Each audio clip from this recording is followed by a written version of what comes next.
కేటీఆర్ మాట్లాడుతున్నారు, లైవ్ లో చూద్దాం. ఢిల్లీ దాకా జరిగిన పోరాటంలో మీ ఎంబడ మాతో పాటు అనుక్షణం నడిచిన మాజీ అడిషనల్ డీజీపీ అన్నగారు డాక్టర్ ఆర్ఎస్ ప్రవీణ్ కుమార్ గారు, అదే విధంగా సోదరుడు ఇంకా వేదిక పైన ఉన్న మాజీ ఎమ్మెల్యే చందర్ గారు, ఎమ్మెల్సీ నవీన్ కుమార్ రెడ్డి గారు, ఇంకా పేరు పేరున షాద్ నగర్ మాజీ ఎమ్మెల్యే అంజన్న గారు. మరి స్టేజ్ మీద ఎవరు కనబడతలేదు తమ్మి, నేనేం చేయాలి?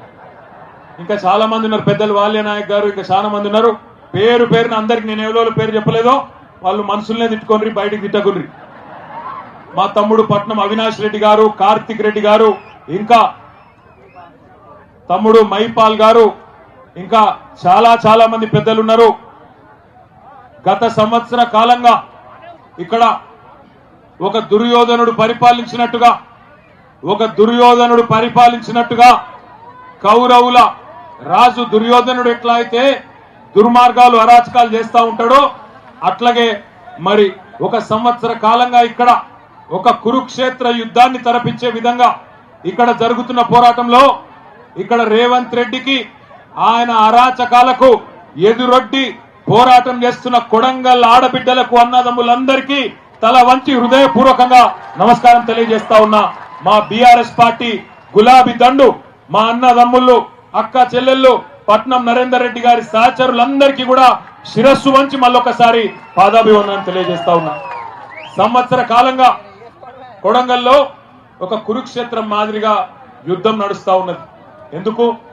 14 నెలల నుంచి మరి మీరందరూ ఆనాడు ఎంతో కొంత ఆశతోని మరి మావోడు ముఖ్యమంత్రి అయితే మా ఎమ్మెల్యే మా ప్రాంతం బాగుపడుతుందని చెప్పి ఓట్లేసి గెలిపించుకుంటే ఈ 14 నెలల్లో రేవంత్ రెడ్డి గారు ఎవరి కోసం పనిచేస్తున్నారో ఒక్కసారి ఆలోచన చేయండి.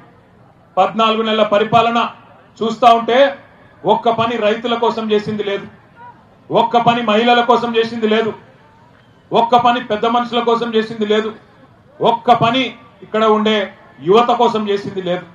ఎవరి కోసం పనిచేస్తున్నాడంటే అనుముల అన్నదమ్ముల కోసం, ఆయన అల్లుని కోసం, అదానీ కోసం, బావ మరుదుల కోసం, ఆయన కుటుంబ సభ్యులకు 100,000 కోట్లు దోచుకోవడానికి, ఇక్కడ భూములు గుంజుకోవడానికి మాత్రం బ్రహ్మాండంగా పనిచేస్తా ఉన్నాడు. నేను ఇక్కడ బయలుదేరి హైదరాబాద్ నుంచి పరిగి మీదుగా ఇక్కడికి వస్తా ఉంటే తుంకిమెట్ల కాడ మనోళ్ళు జెండా ఎగిరేపించిండ్రు. అక్కడ ఒక తమ్ముడు 2001 నుంచి ఉన్న ఒక తమ్ముడు చారి చచ్చిపోతే అక్కడ పోయి ఆ కుటుంబాన్ని పరామర్శించి కొంత ఆర్థిక సాయం చేసి ఇటు దిక్కు వస్తుంటే కోసికి దాకా వచ్చేటప్పుడు మధ్యంలో ఒక ఊరు ఎదురొచ్చింది. పెద్ద బోర్డు పెట్టున్నది, లగచర్ల గ్రామ పరిధి ప్రారంభం, లగచర్ల గ్రామ పరిధి ప్రారంభం అని రాసున్నది. మరి అప్పట్లో రేవంత్ రెడ్డి చెప్పిండు కదా, ఇక్కడ మా కొడంగల్ భూములల్లా తొండలు కూడా గుడ్లు పెట్టాయి కదా అన్నాడు కదా.